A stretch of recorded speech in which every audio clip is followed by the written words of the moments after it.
Today's video was sponsored by CA3D Studios. This is Groundeffected. My name is your dad, and I haven't even taken the prints out of my printer yet, so let's go get them. So I definitely could have fitted this entire model on the GK3 Ultra, but I decided for safety reasons, because I printed it over the weekend, split it up to two machines. And what I mean when I say safety is just because there would have been a whole lot of suction on the one machine, and if anything failed or didn't come out right, then today I wouldn't have a model.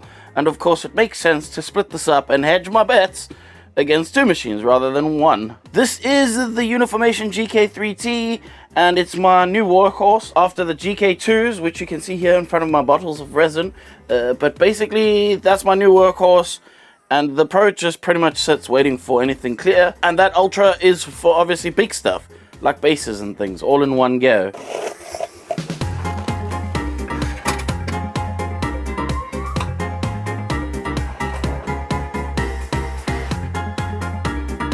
First thing that I usually do with something like this is I let it drip, because I don't want to obviously have too much excess resin, even though my thing looks like an absolute mess. But it's a cool feature of these machines to be able to let me drip off my prints before I take them out.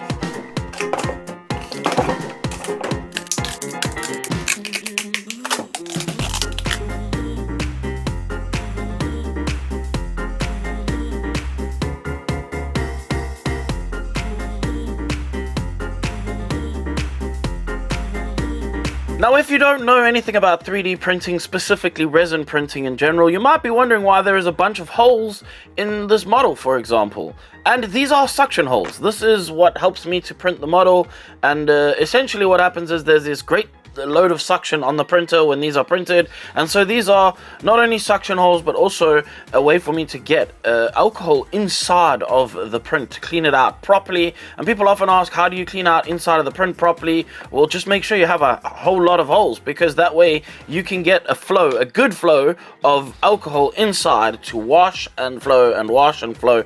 But anyway, that's aside from the point. I want to show you how I'm going to do this base. And this base, I'm going to stick something, which is this piece of clear acetate, over the top of this to cover these holes, because I will not be the one filling every single one of these holes and then sanding this flat. So I'm going to cheat, and I'm going to stick this on there. So the first rule of sticking things to things is making sure that they have something for the thing to grab onto. So what I'm doing is scratching this by using a piece of sandpaper. I'm literally just sanding the surface, and this is scratching it to give me a little bit more grab for the adhesive I'm going to use to stick it to there. And I'm going to do the exact same thing to the base itself. So obviously I have a choice when it comes to adhesive, and this is super glue, this is a thick super glue, and this is an epoxy. I genuinely think this would be a lot stronger than that, because this is more brittle and probably won't last as long. So I'm just gonna mix up some epoxy, and equally, because I'm lazy, I don't feel like taking out a piece of paper, I'm just gonna mix the epoxy directly on the base and then spread it around as good as I can, and then I'll just shove that thing on top and hope for the best. I think the most important thing to take note of here is to making sure that I get it right up to the edge, and then whatever's overhanging I will just cut off, but I need to make sure that the glue is right up to the edge to make a good seal around the edges. And being the savage that I am, I literally just mixed this on the back of this model, because I feel like I don't want to waste a tree in order to mix up my epoxy. Now, as I already said, that I feel like this would be a little bit more stronger to stick this piece of plastic to this model, but the other thing about it is that it doesn't go hard instantly, or it kind of takes a while to go hard, which means I've got playtime to make sure that everything is flat. And so I pressed on this thing for about 15 minutes until it was fully dried, and then I trimmed off the edges and made sure to cut off all the excess glue, and then sanded them so it was nice and smooth. And genuinely, you could not tell that I put this piece on. But that's important, because for the next step, what I want to do is I want to print a picture on the base. I used my iPad and Procreate, as well as an image of the render from the model, and then just a little rebel sign, and I just made up a very simple little base for this model, and pretty much just printed that on using this awesome UFA E1. It's basically a resin printer, but it prints I don't know how to explain this. It prints resin, but colored resin, and it makes a picture on the bottom of the base. I'll show you that in a minute, but for now, let's just quickly do some dealing with the base coats of the lady, and that's going to require turning her into a grape, of course, because all good skin tones start from grape color. After that, you're going to want to spray some red into the shadows, and for this particular model, I'm trying very much not to go realistic at all. Here is how that base print came out, which I think is pretty epic, if I do have to say so myself. It is really cool. Annoyingly, it does kind of overlap the edges a little bit, but that's okay. Coming back with a bit of primer, I can just run my brush over the edges and tighten up the edges. Not only that, but fill in all the little gaps where this printer decided to print over the edge. It is kind of difficult to get things lined up with this machine, but it's not unfixable. So this is what the base ended up looking like on the bottom, and you will never see this image again because once I turn it over, it's gone for life. So there's that. Now I'm going to turn my attention to the top part of the base, the bit that you actually can see. And I'm going to use some white primer to prepare the area that I want to paint red. And that's that little rebel symbol on the base. It's also stuck within a bunch of sand, so we're going to have to do some clever trickery to make this work. But for now, white goes down first so that when I put the red down, it's the color that I want it to be. If it was black underneath, it wouldn't be as bright, and we want this red to be as rich as it possibly can be. Now, attention turned to the sand that surrounds this rebel thing. I need to turn it brown, of course.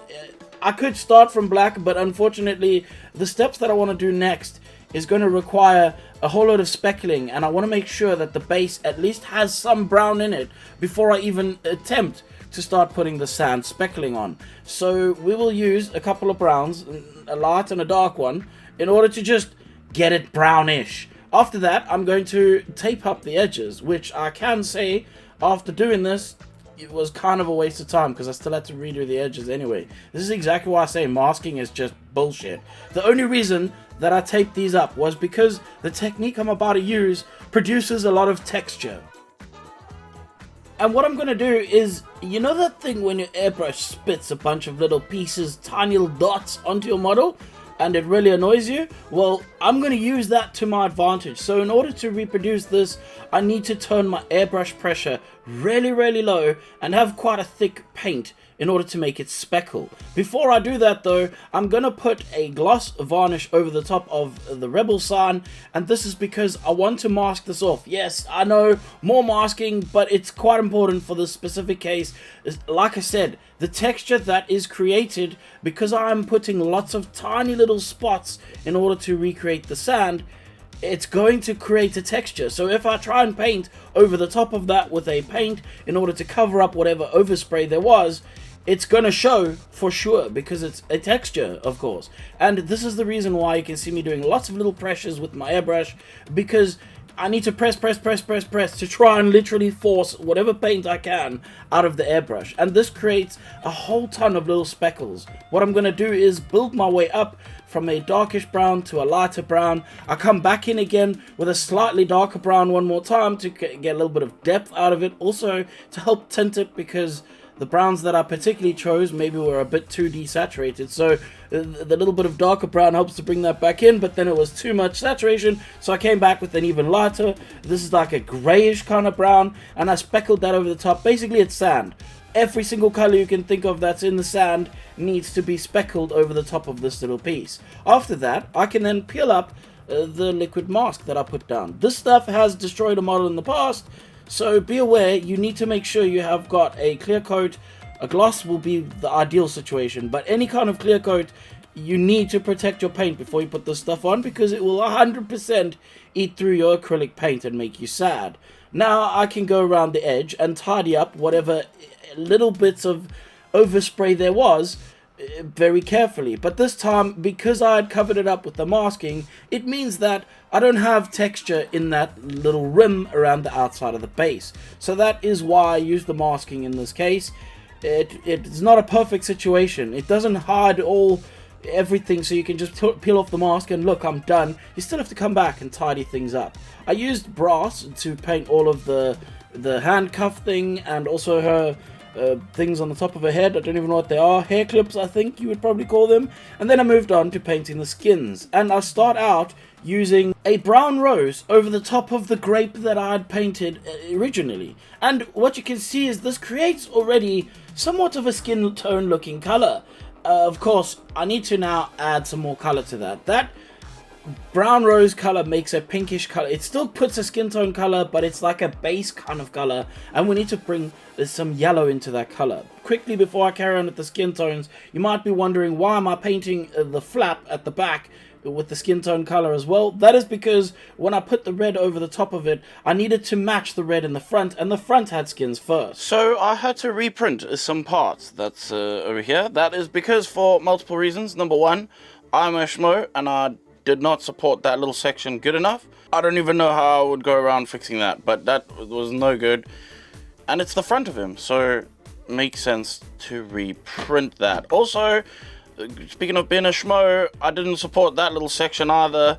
I didn't do it on this one, but equally I snapped this off like an absolute idiot when I took them apart, so I just decided to reprint the whole of R2D bag.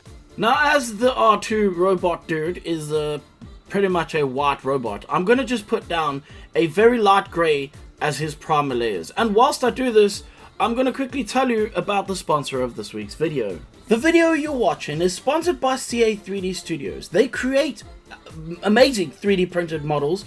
Technically they make digital models which you can then 3D print yourself, but basically it's a Patreon. And I know that there are some people who say, I don't want to buy from Patreon, blah de blah. It doesn't matter, they have other places for you to buy from as well. Just go and check out their socials and you will find multiple places to buy the models from. So aside from that, the model that this I'm painting in this video comes from the March lineup, and I'll just give you a quick little outline. They had Slave Leia, Cyberpunk, Blonde Blazer, Dragon from Another World, Carter Slade, Iron Man, Carnage Mary Jane, Big Daddy from Bioshock, Akami from Akami Ga Kill, and a surprise project. So literally, they also had 4 extra models. There was 10 busts of those models as well, and you get, there's like a welcome pack. There are so many models that you get from these dudes. Honestly, they are ahead of the game with the amount of models you can get. It's definitely worth your money. And if you're interested in the model from this video or anything similar to this, go and check them out in the link in the description and join up to their Patreon, or even just buy one of their models from one of their other sales points.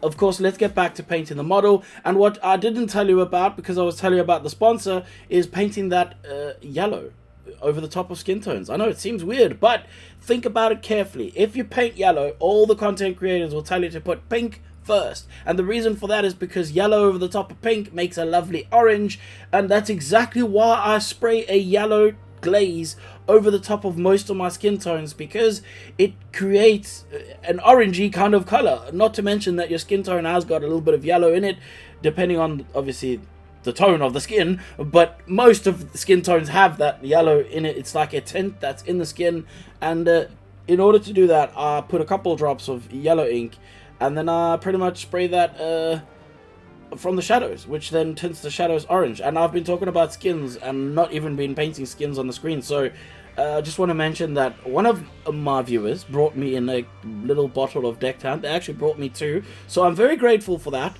That is a very nice thing for them to do, and I now have deck tan. Thank God, because I really needed deck tan. So I'll just say deck tan one more time for those of you that are drinking in the deck tan game, and you can have another couple of drinks, deck tan. It's time now to work on this robot. Obviously, what I did was I painted some deck tan over the top of it. I also mixed a bit of metallic flake kind of stuff. It's basically, it's just got sparkles inside of the paint, and I sprayed that, I mixed it into the paint and sprayed that over the white robot in order to make him look slightly metallic, I guess. I'm then going to leave it all to dry while I put my attention to painting the flap in the front of this outfit.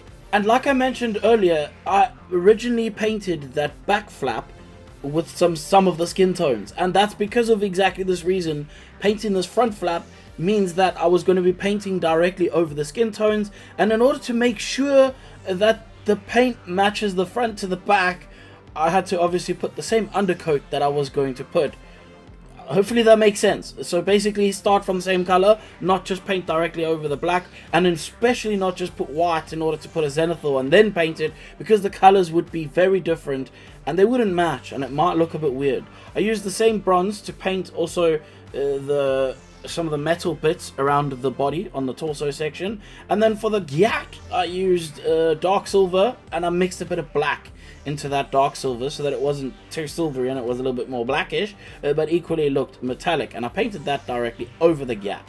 Now I'm going to make a bit of a mistake, because contrast paints, they're not all equal and they are actually really difficult to paint them flat.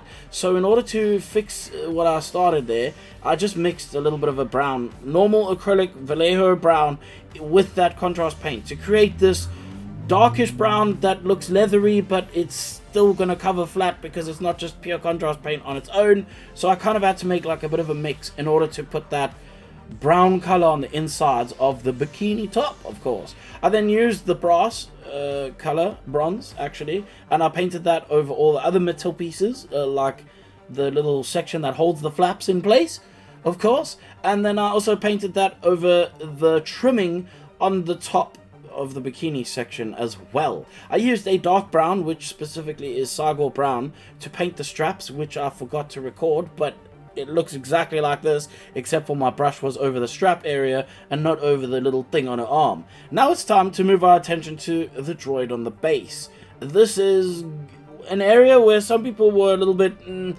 unsure of, because they said that certain things weren't right, some things weren't there, things were... dude, at the end of the day, this is an artist rendition of something, and not everything's going to be able to print, and also maybe you just don't study the same picture that everybody knows, or should I say the same cat? I don't know. I don't really know how to explain it, but some people moaned about the fact that it wasn't accurate enough, and all I'll say is that I have no idea whether it is or isn't accurate enough to how it's supposed to look as a robot that is in the War of the Stars. But I tried my best to make him look like that. One of my Patreons did mention that I needed to put the reddish circle on the front of him, because that was one of the main things. They were like, that at least you could do that, and so I did do that. I'll show you that in a minute. But for now, once I had painted all of the blue sections and the grey sections that needed to be, I quickly sprayed it with a gloss clear coat, which is just a plain clear lacquer out of a cheap spray can. And while that leg dried, of course I could have worked on the top, but I figured I might as well quickly chuck a bit of a wash over the top of the bronze areas, but just to give it some more depth. If you really want to make that section shine, you can actually highlight that by giving a dry brush with maybe a gold color or something like that. I didn't do any of that because, of course, I have a very, very short turnaround with these models, and so I do pretty much the bare minimum that I can get away with while still getting as much detail as I possibly can get on these models. A little trick for painting these blue areas, by the way. I mixed a little bit of blue. It was like a royal kind of blue, and I mixed a blue ink into that in order to make it a little bit of a richer blue.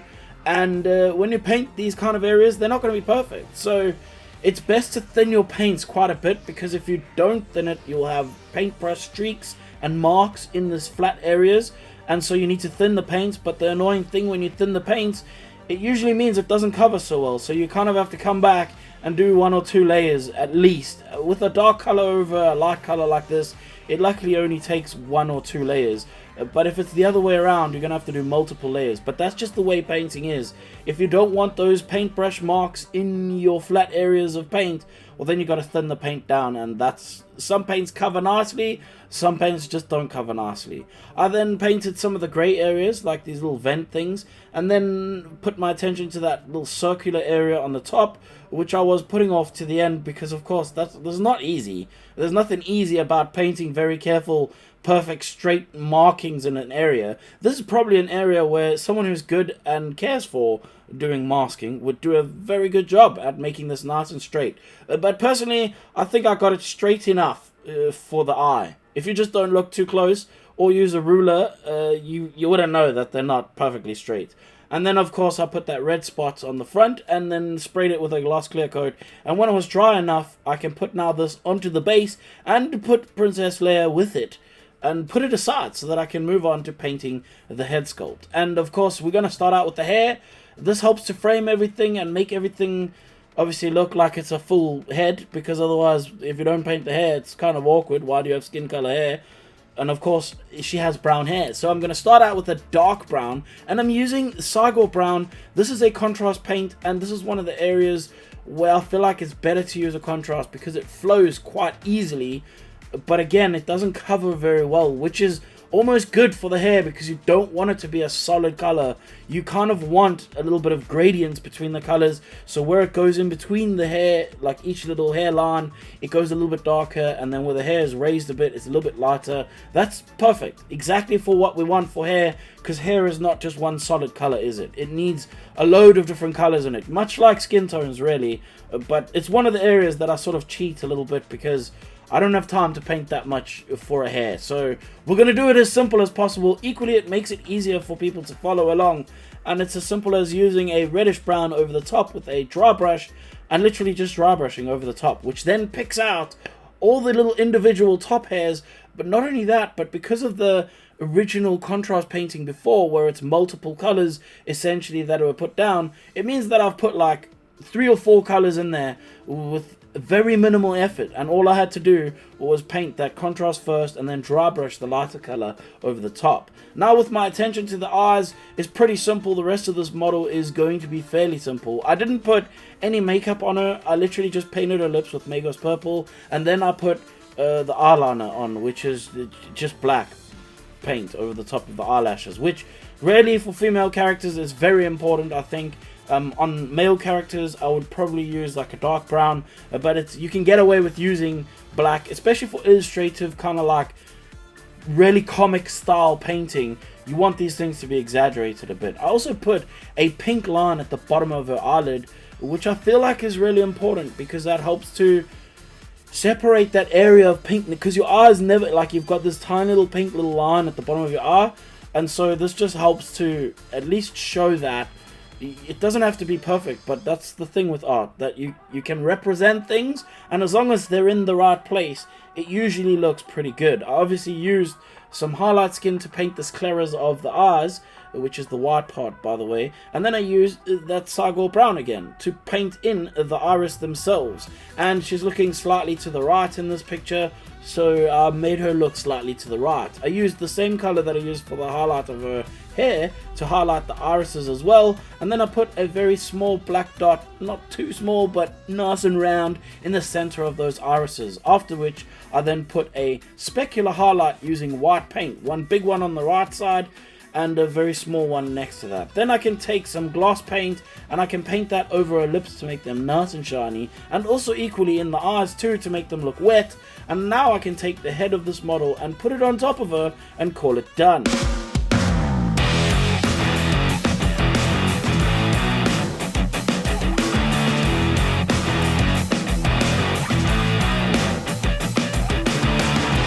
I really hope that you managed to pick something out of this video that will help you, even if it's just a little thing. I just hope that there was something helpful in this video, because that's the whole point of making these videos, not only for entertaining reasons, which I'm not really sure if it is that entertaining, but more importantly, I just want to help people. I want people to know that painting models, it changed your life. Honestly, it can give you something to do. It keeps your hands busy. It's a skill. There's so much to it. Just making, building, painting, all these things I think are really important to human aspect of living a life that's a little bit more fulfilling, of course. But that's obviously my own opinion, and of course if you don't even care about models, well then I don't know why you're still watching. That's kind of weird, but that's okay. I guess you can hear me say thank you to my patrons. Also thank you to everyone who watches the videos. But speaking of Patreon, I have behind the scenes stuff. We have like cheat cards, we have color palettes for every model, starting from a couple of years ago. I don't have color palettes from like everything, but I have color palettes. We have behind the scenes. We sometimes do live streams. We also release our own models as well over on Patreon, so it might be worthwhile going to check it out if it's something that you're interested in. That would be fantastic for you to support me over there. That really helps keep the lights blinding my eyeballs and keeps me making videos, which is the thing that I really enjoy doing. And hopefully you enjoy getting the information that I share every single week. That's every week I make a video, and lately it's been 2 videos, but for now every week we make a video, and that's it from me. If you didn't like anything you saw in this video, of course we know exactly what to do, and that is to shove your head up your butt and off.